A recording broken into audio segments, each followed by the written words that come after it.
Hello and welcome back to Even More News, the first and only news podcast. I'm chapstick on my cheeks. I mean, Katie Stoll with chapstick on my cheeks. Hi, Katie. Hi, what's your name? Cody. Yeah.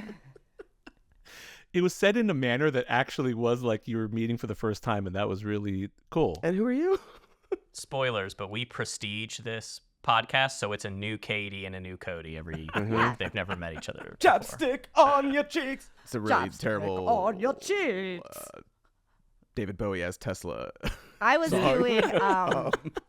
doing B-52s. Oh, yeah, totally. Chapstick I guess that's technically what I was on probably your doing too. cheeks. Stick on your cheeks. Yeah, totally. That makes sense. And joining us today is our friend of the podcast. I know that's been coined by other podcasts, but you are a friend of the podcast. Palcast. A pal of the cast. Palcast.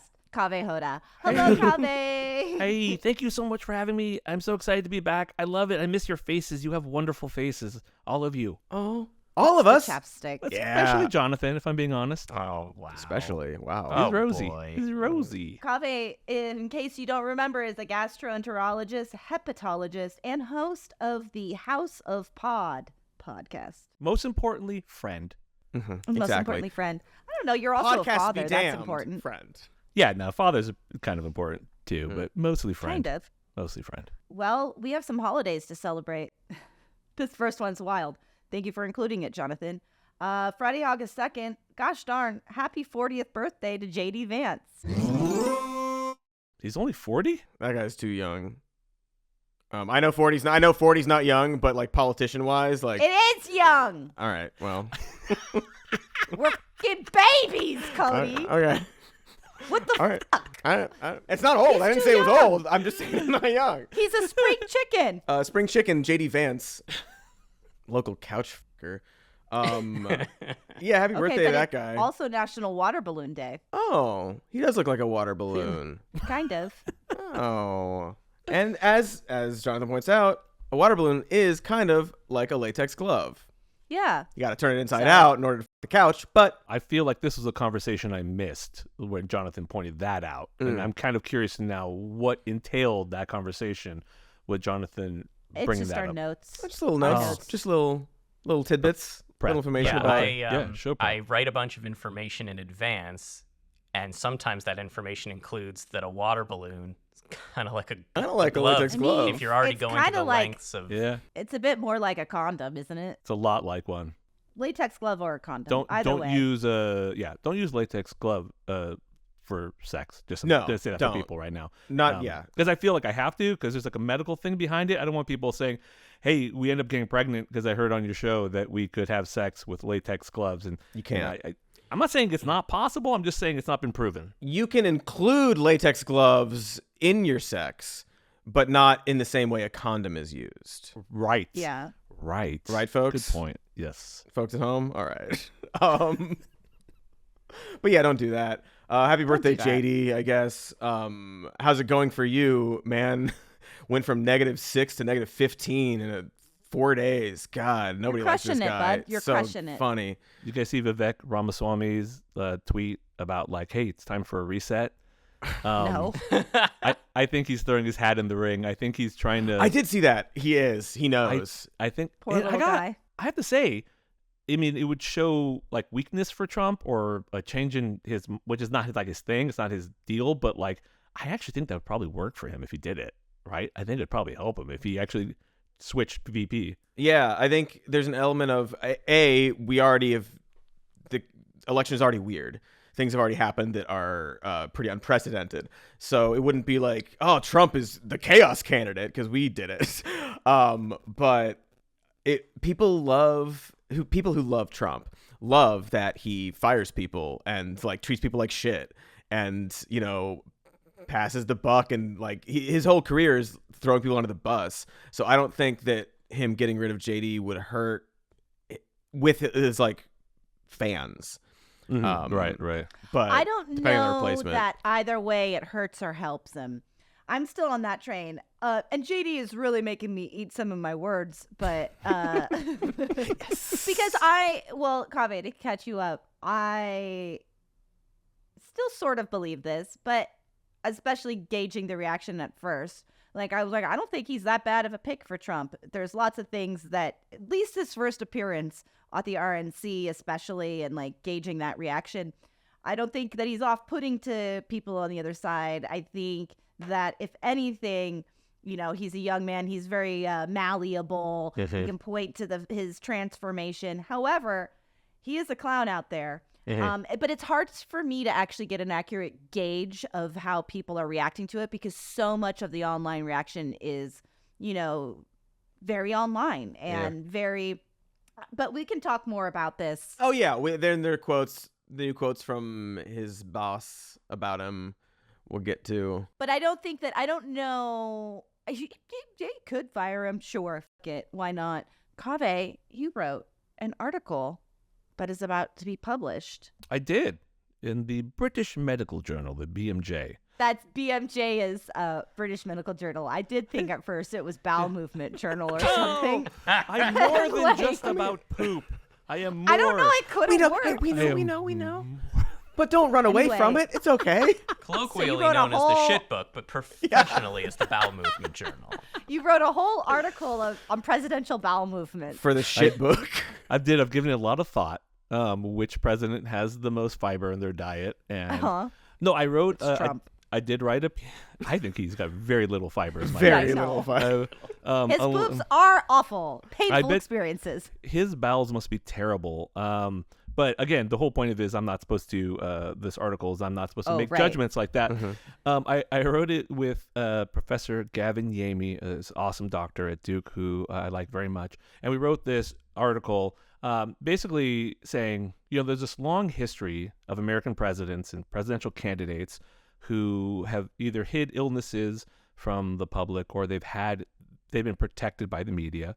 I mean, this is like back from JFK and his Addisons to Woodrow Wilson and strokes to FDR, you know, going for his acceptance speech and his legs failing him, falling out of his braces and having to be picked up. Like, they're protected. The public didn't really know about these things at the time. And nowadays, it's still that way.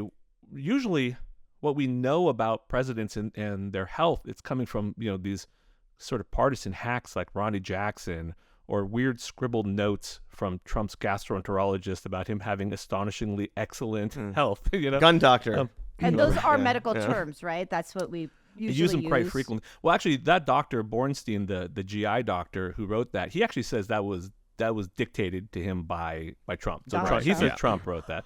Oh no, I was saying it as a joke, but it was the truth. Yeah, I think that's exactly what happened. And so, like all things, when there is this vacuum of knowledge, we don't know what's happening. Everything medically related, it gets filled with theories or people reaching out to doctors like myself online to make diagnoses about people that we really can't do. I mean, it's from far away. It's unethical, first of all, but it gives a pretty false impression to the public when people reach out to doctors on TV shows like CNN or Fox, and both sides have done this, where they'll come and they'll give a diagnosis, and it makes it seem like you can do that just from over the TV. These are pretty complicated diagnoses, which require specialists oftentimes to be able to do. And, you know, it is something that I would like to see doctors do much less of, this weirdly speculative and seems really exploitative thing to do. So in this article, we kind of talk about, you know, maybe some ways to get around that, and, you know, forming a non-partisan or bipartisan committee, that something along the lines of the U.S. Preventive Task Force, something that we could do that could standardize this and make it a little bit more transparent for people, and deal with it in a slightly more professional and less gossipy, weird manner that we're doing currently. That's what I would like to see. It's what Professor Gavin Yamey would like to see as well. So, you know, again, in this, I should say, I want, for people listening, I'm not saying like people with disabilities can't or shouldn't be in politics. They absolutely should. Currently, from federal to state levels, there are, you know, people with disabilities and chronic illness, and this does not mean they can't do it. But just like with a Fortune 500 company, every CEO has to get an independent health screen. I feel like it's not too abnormal to have a standardized way of measuring our presidents and being transparent about their health. So that's Absolutely. what the article is about. I'm happy that they accepted it and it should be coming out. I think. Yeah, excited that's great. to read Because that's it. like you're saying, like it's not as an alternative to the partisan hacks who get like information dictated to them by the president themselves, or that's just not how we should have medical situations dealt with. Well, I'm excited to read this. I do have lots of thoughts on it, but I actually could talk about that a lot, especially in context of Joe Biden and the conversations about dementia versus being old. It's like, just it doesn't fucking matter. You don't get to diagnose him. However, we've got so much news to get into, so we're gonna That we do. just do do it. that. I'm gonna throw to Jonathan to walk us through some Trump dates, because there aren't lots of them all the time. Over updates. Man, this guy talks a lot. This guy. Have you seen He him? does. Have you heard him talking? Running He likes his it. mouth. Well, which clip should we start with here? I don't know. We I were don't planning, for full transparency, we were planning to talk about the "you won't have to vote" clip. However, there are so many more clips since then. Yeah, Let's there's an start issue with the journalists. Yeah, there's an Yeah, issue yeah. with these quotes. An overview. Donald Trump loves to talk, and he loves to just say whatever, and it's often not true, or like a thing he heard somewhere, and he's like inserting it somewhere else. And sometimes it's just like, no, this is just what he thinks. He's a evil rapist fucking guy. But sometimes he says something so vague and in such a way that it can be interpreted in a couple different ways. Usually, every way is bad. But to different degrees. You know what it made me realize preparing for this show? What he wants to be? He wants to be like some mob boss he saw in like a movie that uses barely coded language to say something that we're gonna make him an offer he can't refuse. He loves to say weird shit like that makes him sound kind of threatening. And Absolutely. he loves that, and it's so dumb. And again, Christians, get out and vote. Just this time. You won't have to do it anymore. 4 more years, you know what?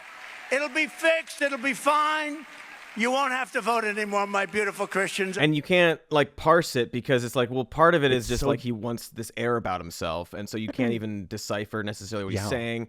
So like, for example, that "don't vote" clip is like, oh, okay, well, you can either interpret it as, yeah, you won't need to vote in 4 years because I'll still be the president, folks. Or you don't need to vote because I'll do all the things that you want me to do, and then it won't matter. You don't need to vote for anybody because you'll have voted for me, and then it doesn't like I won't care beyond that point because I'll have been elected, right? Like it's this weird narcissistic approach Well, to he that lives quote. in the land of plausible deniability. Yeah. So, and he just steamrolls through every public speaking engagement of any kind and just does whatever he wants, and it's hard to follow. Although the woman, we'll get to this, the NABJ conference did a great job. We're going to get to that. But yeah, it is really difficult to parse it out because people can say, like, that's not what he meant. We don't know that it's not what he meant. Right. It totally is possible, but that he was just saying, vote for me this one time and I'll accomplish all the things you want to accomplish and you won't have to worry anymore. Also bad. Also an It's also alarming bad. thing. Especially as he tries to distance himself from Project 2025. And yet that is probably what a lot of stuff in that are probably what that specific Christian conference are amped about. So what is it, my guy? Yeah, and you don't know about it, but like the guy stepped down because of pressure from you and like whatever. But yeah, so we'll get to this interview. I just wanted to sort of gloss over this thing. I don't want to dwell too much on, but I got into it a little bit on the internet, which you shouldn't do. Don't recommend it to anybody. There are some accounts that are like Kamala Harris, like campaign HQ. accounts, Kamala HQ in particular. And I've noticed every once in a while there's like a quote or like a tweet or like a video they'll share. And part of it is like they'll be like, unearthed video. It's a podcast. You found it. Like leaked video. No, that's a podcast clip. What are you talking about? It's from Charlie Kirk's show. I can see the watermark. It's not leaked. But sometimes they'll present quotes in, I think, a kind of dishonest way. I'm not giving Trump the benefit of the doubt. I'm not like being charitable to him. It's just, if he's talking about, for example, oh yeah, they're trying to put me in jail, and they're animals. Well, I think that saying that Donald Trump said that all Americans who don't support him are animals is not an accurate paraphrase of what he was talking about. Maybe what we'll he was, throw that tweet up on the screen here, so maybe we'll for throw our the tweet up on the visual screen. watchers, they can see it. Yeah, and like people were like, oh, so you're defending the GOP now? No, that's not what's going on. Everyone. And people like, oh, well, they didn't use quotation marks. Yeah, it said Trump : a sentence in the first person. You can say it's not a quote, but it's presented as though he said that. It's not an honest way to present. It's not a lie or whatever. Like, but it's not honest, and I think that it's harmful for the cause if you are misrepresenting things like that, because then people will be like, well, you didn't quite say that, this, and then you're going to trust that less. It deteriorates I agree trust. with you completely. It frustrates me to no end, because the truth is fine. Like, not fine. It's bad enough. But it's bad enough. Yes. And one of the things, and we'll get to some of this JD Vance stuff too, I think, in this interview. But I have a problem with us lying. Like, some of the responses to that tweet were, oh, but they do it. Stop it. That's not a reason to do it. All it does is delegitimize you. Yeah. All it does is play into the idea that we are sensationalizing it, that we're histrionic. But the truth is that the thing we are actually worried about, the things he said, are bad enough. You do not need to sensationalize this man. And then everybody's, with the JD Vance thing, and lots of our jokes about f***ing the couch or whatever, but like, as far as we know, it's not true. It doesn't help actually. I disagree on the couch issue, but I know what you're saying. I just think that, because that's funny we think to it's me, fun. but, We think it's funny, but like, in terms of the people that you're trying to reach, what you're actually doing is saying like, oh, this guy really pisses them off. They're making up all these stories. I don't think it works in our favor. It does two things. One is it gives like PolitiFact a thing to be like, oh, well, to keep it even, they're lying too. Yeah. I think the only thing, this isn't even pushing back, but Trump is so fluid when he says they about vaguely his enemies. Because in that clip, he says they tried to put me in prison.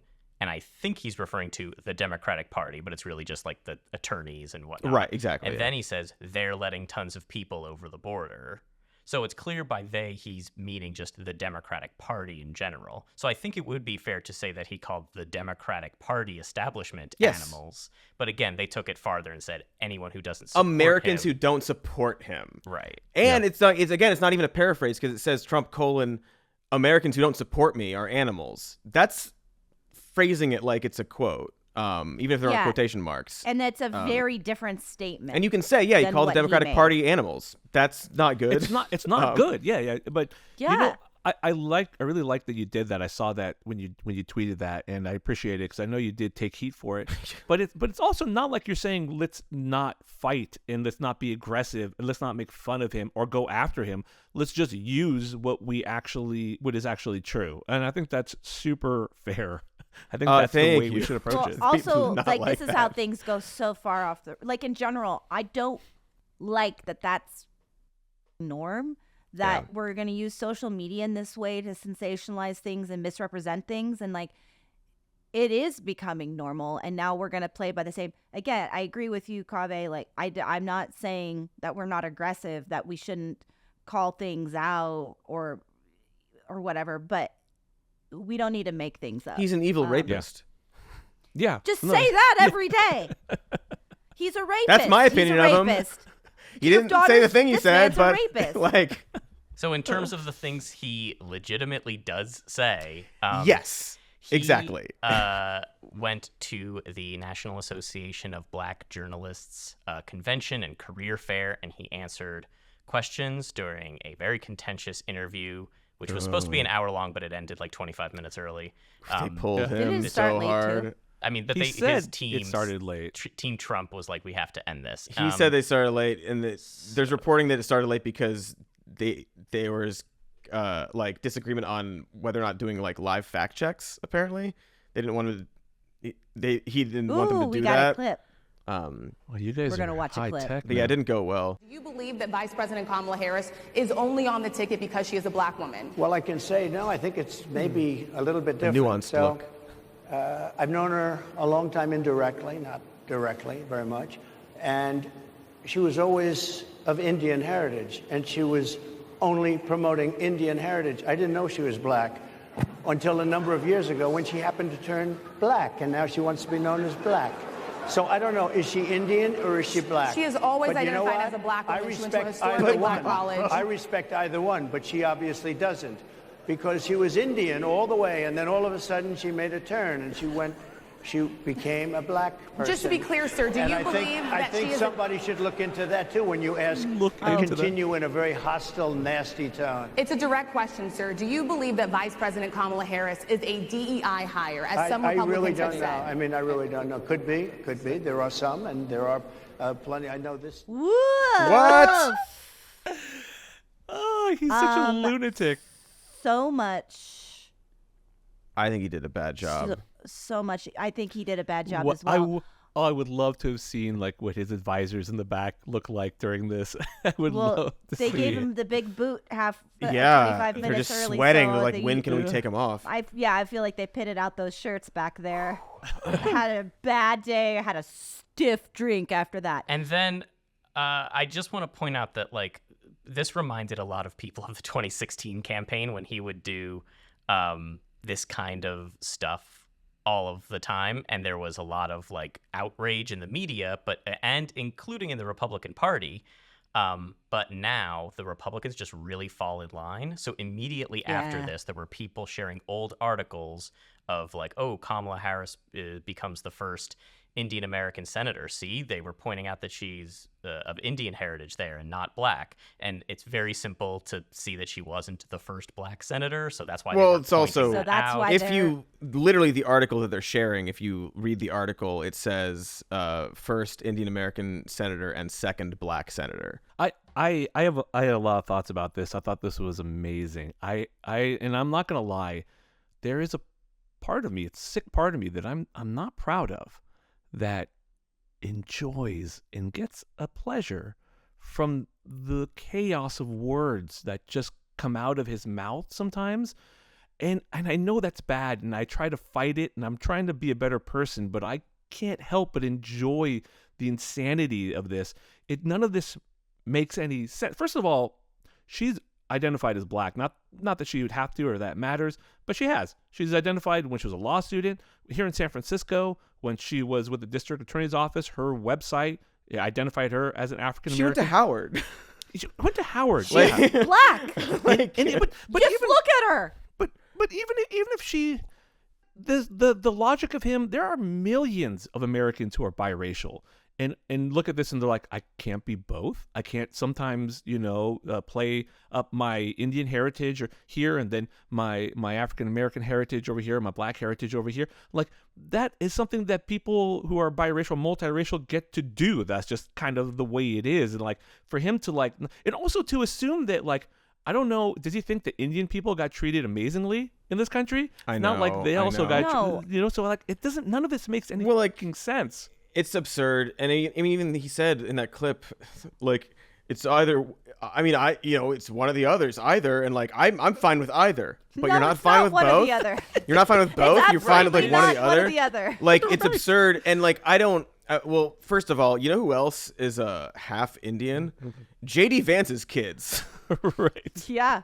Like, Trump, what are you doing? Like, what is right. this? The implication, like, even if his comments themselves weren't just extremely racist on their face, the implication is people of color are frequently opportunistic in order to. Yes. And so, like, he's like, well, we're going to move away from the. She gave sexual favors to get ahead, which was last week's thing. And now it's like, well, she's using her race, whichever one would be most beneficial for her to get ahead. And I know we've talked about the word weird too much, but like, they are not doing a great job of helping everyone move on from that narrative when they are spending the entire week like trying to pick apart the racial identity of the candidate. Right. It's very odd. And I know there are people Very odd.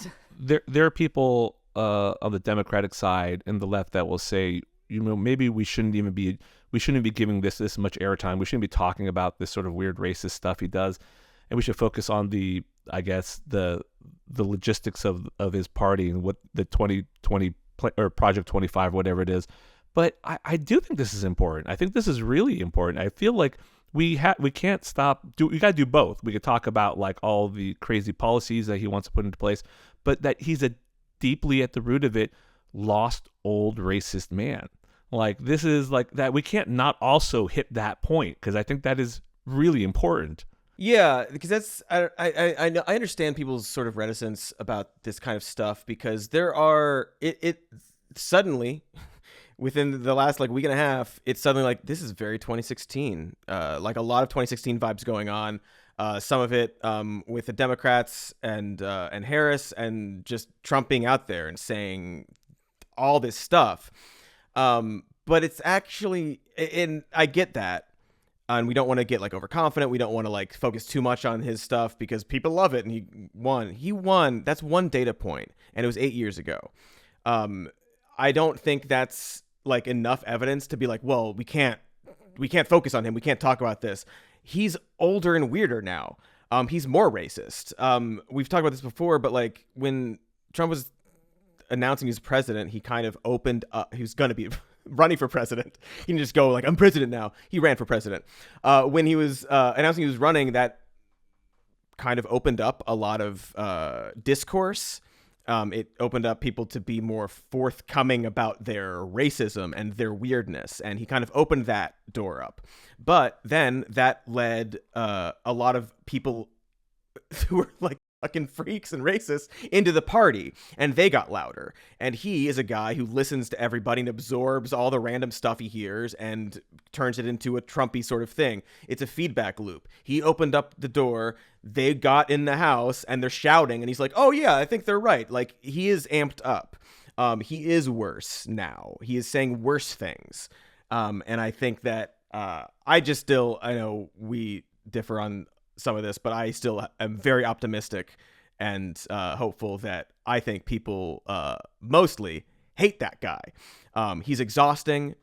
He sucks. Like that whole rant, the whole 25 minutes, whatever it was, like that's unpleasant. And like, I know some people are like, oh, he destroyed them. I don't think enough people think that. I'll have to dig into that. I hope you're right, Cody. I don't think it's wrong to be hopeful, but I do think that we take for granted how divided and stratified and totally how complicated people's opinions are. And a lot of people hate it when he runs his mouth and they still want to vote for him. Oh, I know. And I don't know. I feel very bolstered right now. I do not feel as confident as I was 3 weeks ago that like for the last year and a half, I've been like, he's going to win again. Yeah. Like Yeah. fucking mess. He's going to win again. And now I'm not so staunchly confident about that.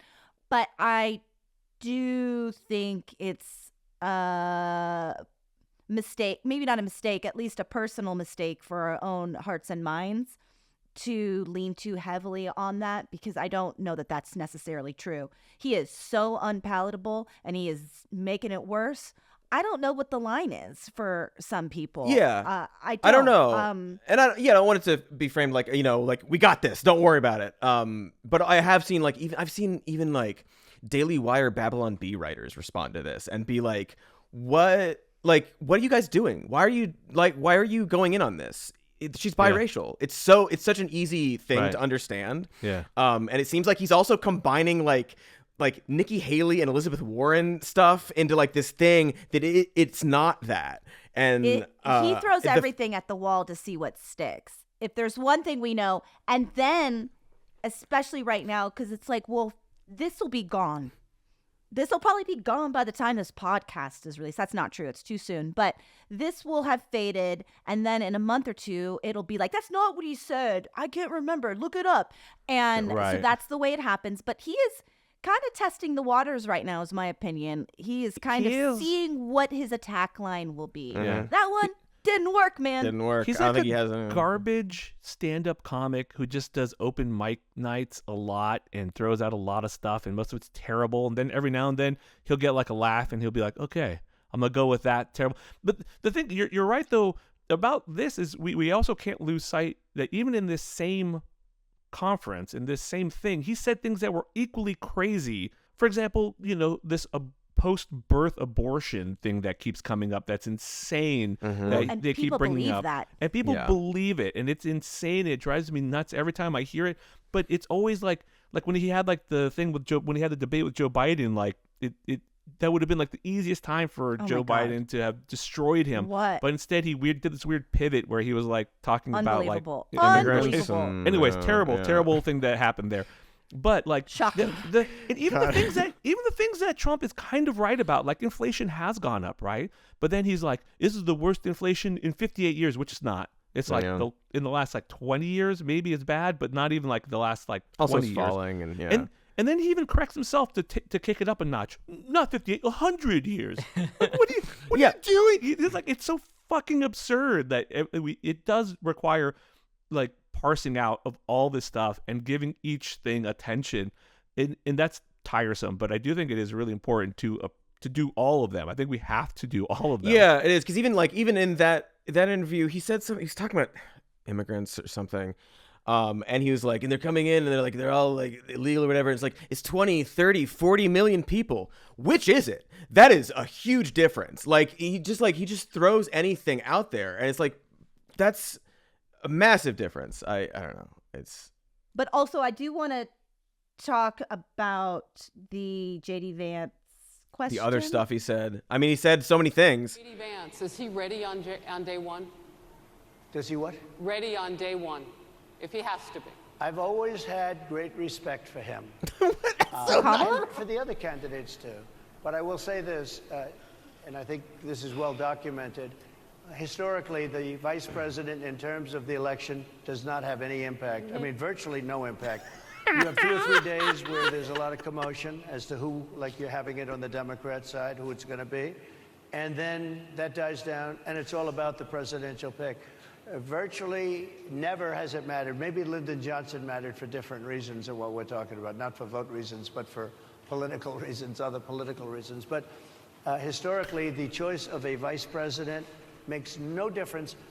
You're voting for the president, and you can have a vice president who's outstanding in every way, and I think JD is. I think that all of them would have been, but you're not voting that way. You're voting for the president. You're voting for me. If you like me, I'm going to win. If you don't like me, I'm not going to win. He's not wrong about He's not wrong, I guess. that. I just, for a brief second, felt bad for JD. Like Me too. You just, you're like, let's say he wins. sympathy. Your None. life is hell. You are about to be the punching bag. 50-50 on if you're hanged, He man. He would have wanted to kill Mike Pence, but I felt the same thing. JD Vance sitting there on his couch that he may or may not have freshly made love to, and he's watching Trump say this about him. That's like the major takeaway, was that it does not matter. He does not matter. No That's sympathy. brutal. I just felt pictured brutal. the Charlie Brown Snoopy song. What is that sad song that they play? Oh yeah. Yeah, that's what I like the pictured head JD down. Vance watching this and Yeah. his face falling and that song playing. Good. Good. He deserves it. What a fraud. No sympathy. But it's so funny. Also, like, why would he say like, and like he's great, like, and I respect all the candidates. You do not. You don't respect any of the candidates who've ever been on any stage ever. Does like, he mean all the candidates? Does he mean all the people who I could have picked as vice I president? think maybe he He meant does. that, He means yeah. Tim Scott. That's not what he because said, he's, though. Yeah. Because he's at the NABJ, like, you know. And Vivek. So he's yeah. trying- He needs Vivek. Yeah, maybe yeah. He Vivek. should have picked Vivek. That's what That would have been thinks. another different kind of disaster. But who knows if it would have been a better disaster than Mr. -15 Vance. Yeah, more likable than JD Vance, perhaps. Ah. I still am not positive that JD Vance affects his numbers one way or the other, though. I hear what you're saying, Katie, that I don't know how much of an effect it'll have, but I will say this. It seems to be lasting the drama news cycle. about it seems to be lasting almost as long, if not longer, than the 34 felony convictions did. You know what I mean? Like It's lasting longer than the him getting assassination shot attack. at. That's Yes, right. Exactly. You know, it seems to be sticking, and the weird thing, surprisingly to me, seems to be sticking too. Like, Well, that's us though. That is us running with it. You know, I'll They say hate that. it. They hate it though. They hate it so much. Like, we're in a bubble. I'm not doubting that at all. But so are they, because they think a lot of these culture war things transcend to people who are not super online and following stuff. And I think they think, and I don't know if we'll get to the Olympics thing, I think they think that's going to work. I think they think attacking Kamala Harris's race is going to work. It And I don't hasn't know that it will. electorally. Like, I mean, every like midterm when they try to go in on like the trans stuff, like it doesn't work for them. It's not a winner. And it is weird. It is weird that today we are and we'll get to this maybe, but like we're having a whole discussion about one person's genitals. yeah. That's so weird. It's so bizarre and off-putting, and I don't think it's a winner. And like, yeah, it's funny that JD's being unlikable and weird is like really sticking with in the cycle. I know that when I come here representing different conversations outside of our bubble, sometimes it can feel a little dire. But I'll say something hopeful that I was journaling about. I don't know why I said it like that. I don't have to make fun of myself for journaling. It's okay. But You're being vulnerable right now.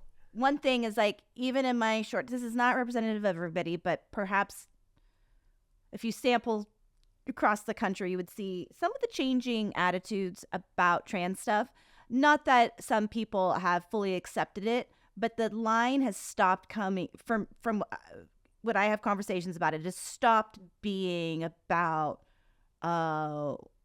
horrific or, you know, like it's like unnatural to The hateful language. I don't understand it, but I just I don't necessarily, it's just or like I worry about kids or whatever, and then I have that conversation and answer questions like, I'm not so worried about bathrooms. I just want to make sure people are making the right choices. It has shifted in conversations that I've had, and that makes me feel a little bit of hope. And I think that kind of goes along the line with like, it's not a winning issue because people just acclimate to things. They don't understand it, and now they start to. Takes time. Took us a long time to get gay marriage. And the other thing that I found hopeful is more and more people that I'm realizing in my community that are pretty left, maybe not as left as me, but they're quiet about it. They don't want to be bugged. They don't want to, but like a lot more people than I realized over the past couple months have quietly said to me, like, I listened to your show, loved it. Or, you know, like, That's nice. in whispers, like, I don't want to get into it with everybody, but I'm really worried about Biden. Like, you know, and like talking to me about it. But then you see the rally in Florida. I forget the name. The Villages, was it called? Where it's a staunch Republican hotbed, very red. And all these people showed up in their golf carts for Kamala. Was that the majority of that community? No. But that's a sizable... The enthusiasm chunk. is palpable. The And relief is palpable. so I'm just going to sprinkle that little bit of hope in there.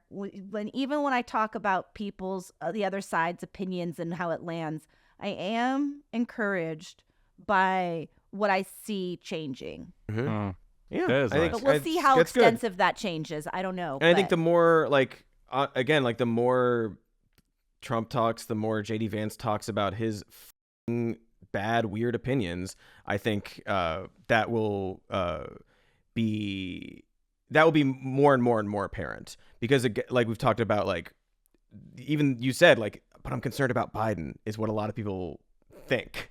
He's gone now. We're done with him. And now we can move forward and talk about these other things instead of just being like, oh my God, what is this guy going to say? That's heartening. Thank you for sharing that so much. Just to put a pin in the JD Vance conversation, a pin cushion, if you will. Put a pin in that. I bet he did. It's very clear. That's right. It's very clear. He was pushed on Trump by Peter Thiel, David Sachs, Elon Musk, and his son, Donald Trump Jr. And I think those guys have terrible political instincts and are really stupid.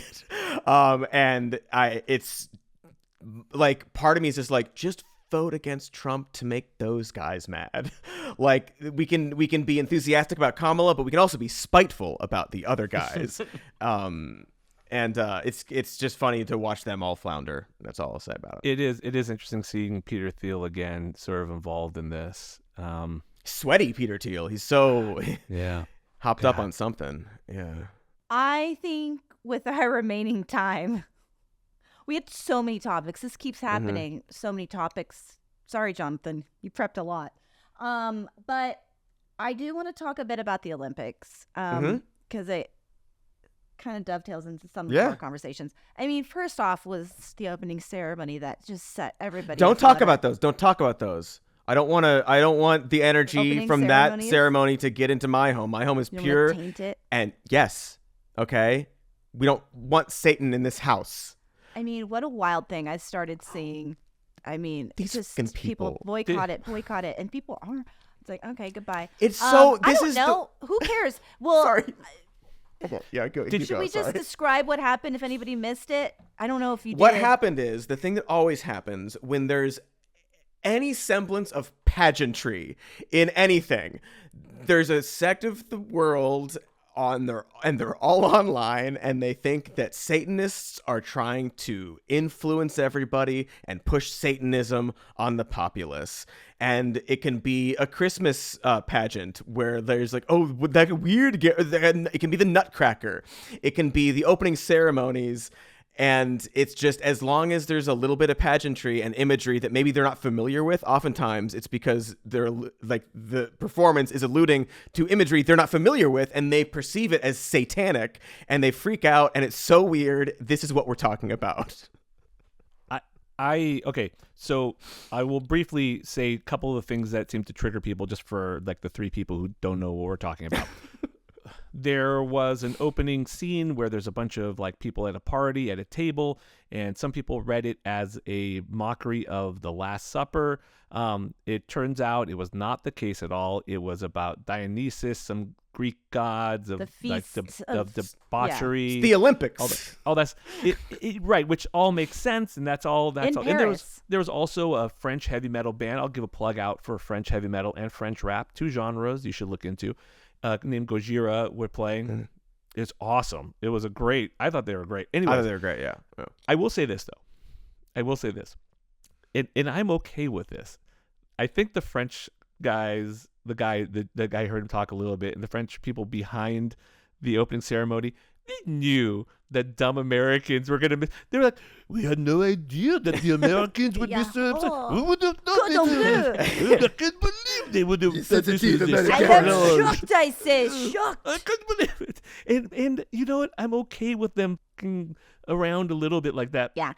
Because it was fun. It was really good, I thought. I think you Yeah, I it think was- you nailed it on the head there, because Yeah. what the discourse has become is like, you guys are stupid. This wasn't the Last Supper. And then they're like, we're not stupid. You're trying to pull one over. This is obviously, a ding at Christianity. It doesn't matter. It doesn't I'm like, matter. oh, the other thing I've seen is like, you wouldn't see this happening, for a Muslim religion or something. But I think that they are taking it way too far. I mean, part of the problem is that there was a drag queen featured as well. I think that added to it. But it was silly, that discourse. Yeah. Less silly. And I'm rushing through this quick because we are barreling towards the end of our show. And now that we do a video podcast, we got to be on time. We got to be on But, time. And we got to talk about But this is a much more important Olympic story. And that is about the boxers. I don't have the name in front of me. Jonathan, save me right now. Save me with the names. This is a last minute addition. This is a cisgender Algerian boxer named Iman Khalif. Iman Khalif is a cisgender woman. She has elevated levels of testosterone, which is what disqualified her last year, but that does not disqualify her from the Olympics, and there's no reason she can't compete in the Olympics. But a bunch of people are very, very mad because a Italian boxer she was facing named Angela Carini ended the match after 46 seconds, said she'd never been hit so hard. And now a lot of people online are either dumb or lying and pretending that they Purposely don't abuse, know, yeah. because they're saying that Iman Khalif is transgender, and they're saying, oh, this was actually a man. So infuriating. The boys know. Well, Kaveh, you weren't here yet. I started the call cranky today for various reasons, but one of the reasons was I was reading all about this, and I'd seen somebody share this. Somebody that's generally pretty progressive, but like saying like, oh, I support transgender people, of course, but this seems bad or something. And I was like, what? Looking into it, and it took me a minute to actually find stuff that clearly stated, no, she's a woman. She was born a woman, and like she does have, elevated testosterone, but she is the exact same weight as Angela. She's in the exact same weight class. You know what the difference is between Angela and Iman? Is that Angela has done far fewer matches and has lost a lot more. And Iman has lost a lot of matches. Lost. It's not like she's just swept through every woman she's encountered, but just the fucking fact that people, like, I don't have a headline in front of me, but it's everywhere, appalling. and it's very pervasive, and it is appalling. And like, because it is like, it's just lies. It's so weird, like to see just people like doubling down, tripling down on this, like just verifiably wrong assertion. And just in general, the idea that like it's not brand new, because all of a sudden we have an awareness of trans women, trans men. This conversation is new to people maybe, but this is a biological thing, and she is an athlete, and there have been other female athletes with elevated testosterone. They have biological advantages over the rest of us mere mortals who are not top of our game athletes. Michael Phelps was physically designed to be an amazing swimmer. His hands, his body shape. He doesn't get tired. He produces like half the lactic acid. Yes, of normal that's people. Like normal, of the average person. Yeah, that's a superpower. And I don't actually know much about her, and I don't know much about they keep saying that she has DSD, which just means differences in sex development. It's like a whole group of different things that can happen, and it can affect the reproductive organs. And basically what it means is your body may not respond to the sex hormones that are in your body the way that it would for someone else. So I don't know what her particular diagnosis, if there is one. I don't know what that is. But it does seem like there's a moving goalposts on this, like because they want to have someone to hate, and because she has masculine features, and they want to just hate her for it. And maybe she's a better boxer than the Italian. It seems like she is. She wasn't protecting her face. You saw it, right? Yeah. Well, the girl. What it seems I'm not like, a boxing expert. I can't really speak to that, but it looked like she wasn't it's protecting her just face. like And that's it one of the things you started. do. It used to be about like, well, what are your genitals? And then it's like, well, Right. if you're gonna go that far, this woman has female genitalia, and they go, okay, well, ha ha ha ha. Now it's about the hormone levels. Now we have to test everyone's hormone levels. Okay, what if one person has hormone levels that are higher than another person's hormone levels? That's just kind of a natural thing that happens. J.K. Rowling, terrible person, J.K. Rowling. Can we get sued? Holocaust denier, J.K. Okay. Rowling. She's a bad person. Yeah. She tweeted, "Could any picture sum up our new men's rights movement better? The smirk of a male who knows he's protected by a misogynist sporting establishment, enjoying the distress of a woman he's just punched in the head and whose life's ambition he's just shattered." So J.K. Rowling misgenders this person a bunch, but also it's like, well, what do you want now? Do you want her to have to be trans because of her hormone levels? She identifies as the gender she was assigned at birth. Isn't that what you want people to do? Exactly. It's very counterintuitive. It does speak to like, so if somebody's not feminist. transitioned and there's a trans man who has elevated testosterone levels, do you want them to compete with cis men? Because that's what it seems like they're saying. Right. Their position based off of just today seems to be like, transitioning is valid. like when we want it for when we want it, exactly. And it's just so, I don't know. It's so, we've talked about this before. This is one of the many problems with this sort of anti-trans like sort of turf movement. It does hurt women. Men, there are like cis men who are feminine, there are cis women who are masculine, and there are a lot of people in between.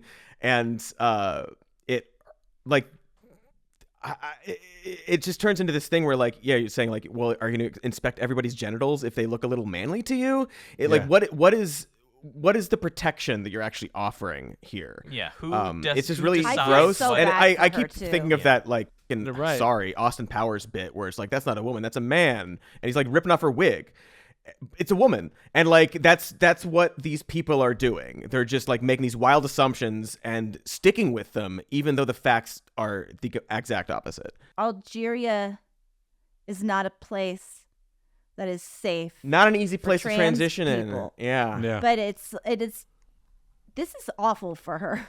I know. I mean, like This is she- so embarrassing. Like, I hope she's not embarrassed. She shouldn't be. But like, people are being awful online, and she's out there representing her home country, which is not a good place for trans women. And she's not trans, but now all these people are saying all this bullshit. Now she has to. I mean, it's probably terrible, but she probably was like teased at some point because she had sure. masculine features, and maybe she had to deal with that. Although I saw a picture of her as a child, and whatever, it looked like a regular cis girl to me at the time. Yeah. So, but like I'm sure at some point she had to deal with that, and then on top of that, she finds something that she can do really well and that she's good at, and now she's not even allowed to do that because someone's trying to make an argument, and it shifted from the genitals to now having a Y chromosome, which in her case, because of her medical condition, isn't working the way that Cody's delicious and fine Y chromosome is Thanks so working. much. So, I mean, I Yeah, will say yeah. she's not out of this. There's another woman, I don't have the name in front of me, who is slated to fight her in a few days. And that woman has said, like, I'm not afraid of her. I'm a fighter. She's like, I can't speak to this to Angela, but it's shocking to me to start a fight and just bail like that. That is not a direct quote, but the accessions of it. Like, I'm here to fight, and I'll win or I'll lose. It just speaks Again, to they are in the exact same weight. right. These two competitors. And again, it just speaks to this this weird conversation. Like you're like this transvestigation like obsession that a lot of these people have, where like any picture of a woman, they're like, but how much? But are they? Like they are obsessed. And there's this claim like, oh, we LGBTQ, they're always shoving it down our faces. They're always talking about it. No, you're always talking about it. You won't shut up about it. You're being weird. You're being obsessed about this thing. And it's going to be harmful. It's also just like regular garden variety sexism at a point, because they're doing it with Katie Ledecky as well. They're like, well, she's won all these competitions. She blows out the competition. She must actually be a man. It's like, okay, so your whole thing is that like women can't be good at sports. Do you just want to ban women's sports at the Olympics? That seems like what you want to do. Yeah. So, okay, we can close this out. I want to bring this back to American politics, because this is something that is louder and louder, more and more we're seeing it more and more these days. And I think it's going to be very detrimental to Trump's party, because you have this JD Vance stuff talking about like childless cat ladies, and like if you don't want kids or you don't have kids, like you're a demon or whatever he's saying. He's weird. And Trump's absorbing that too. It might not become like his like platform, but he's gonna start talking like that because that's how he is. He won't be able to help himself. And you see a lot of like Twitter, like a lot of the blue accounts and a lot of the MAGA people and Jesse Waters on Fox News taking this position that if you are a man and you vote for Kamala Harris, you are a woman. And I have a few things to say about that. One is, so like you do think transitioning is possible. You just think it's a lot easier than it actually is. Shut up, Jesse Waters. Get the fuck off of television. But the main thing I think that we should take away from that is they just have so little respect for women. If you're saying that if you're a man, you vote for a woman. That means you're a woman. That means that you think a woman shouldn't be president. And if you are, and it's stupid, women are stupid and incompetent. They shouldn't be president. And if you vote for a woman, then you are less than a man. You're less than. They're putting you in a tier that is less than men because you support this woman. You're also dumb, and you shouldn't be the president because you're like a woman, by which they mean inferior. It's really gross and really weird, and I think it's going to ultimately be very off-putting for a lot of people. And, Jesse Waters can go up there and be like, a man is about strength and family and this. Like, bro, you cheated on your wife with, like, your assistant, and you took the air out of her tires so you'd give her a ride home. Like, you are not a family man. You might have a family, you're not a family man. Those aren't your values. And framing it like, well, if you vote for a woman, which would suck, then you're a woman, which sucks. It's just utter disrespect and sexism. And I don't think it's going to get them where they want to be. And I don't know, it just sucks. I hate it. Okay. That's Kaveh, well said. thank you for joining us. Thank you for having We me. barely scratched the surface of all the stuff we want to talk about, so you're just going to have to come back You're just going to have to soon. come back. Yeah. You're just going to have to come back. You I'm have to. Come back in 1 year to talk about this stuff again. Yeah. See where we're at. Oh my goodness, I can't wait. Yeah. I Checking can't wait. in. Thank you guys so much for Oof. having me. What a blast. Always so much fun. Tell our listeners where they can find you. You can find my podcast anywhere you find your podcast. It is called The House of Pod. It is a medical podcast, and you may not think you would enjoy a medical podcast, but you will enjoy this one. will. I'm positive, 100% certain you will. I've never had anyone not like it. Not a single Oh, person. dang, It's all a right. universal hit. No, it's He's fun. a doctor. You'll like You can it. trust him. You can trust me. I'm a doctor, and it's a good podcast. I think it's fun. If you enjoy this kind of conversation, we talk about public health, and we talk about where it meets pop culture and the news and social equity, and we'll cover things like racism in medicine, and we'll try to make it fun and palatable. We'll cover issues that range from what's happening in the Middle East and Gaza to homelessness here in the United States. So. Take a listen, and if you don't like it, Don't tell listen him. anyways. Don't tell. Clearly, no one like, said. don't tell No him. one's told Don't you let him. yet. So Continue not telling me. there we go. Yeah. Yeah. This is definitely a podcast for you, dear listener, viewer, because you're here watching us talk. So I think you'll enjoy it there. Thank you again for joining us. Thank It you, is guys. fun to have you on. It always is. And I am supposed to say something about chapsticks on my cheeks. Chaps on your cheeks. By coin. By coin. No, you guys, we really do. We love you very much.